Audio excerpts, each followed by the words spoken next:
જય માતાજી મિત્રો, અમારા મેલબલકમાં તમારું સ્વાગત છે. અવારવાનું ખેતરે ને હેલપડિયા કોમે જવા માટે આજ વાવમાં કોમ ચાલુ કર્યું. 2 દિવસથી આજે જવાનું હતું વાવમાં કોમે.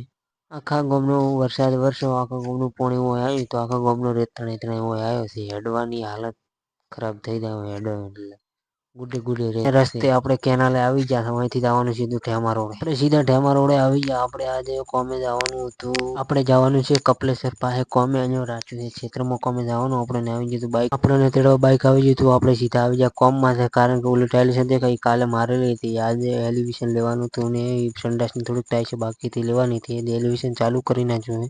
આખો દાડો મથીને એલિવેશન અડધું કર્યું. ટાઇલ્સ કટી હતી કારણ કે હવે બાથરૂમ પૂરું થઈ ગયું, કમ્પ્લીટ થઈ ગયું. હવે હોંજ પડી ગઈ આપણે ઘરે જવા માટે ને હારી પડી. આપણે રોડે આવી જશે, બાઈક મળી ગયું સીધા છેતરે આપણે ઉતારશે બાઈક. આજે આપણે રોડ સાઈડ ને શેરે આવ્યા હતા. આજ પોણી હજી ભરલ પડ્યું હેડાતું નથી. ઓલા શેરે નતા આવ્યા કારણ કે આપણે રોડે બાઈક મળી ગયું હતું એટલે હેડ્યા.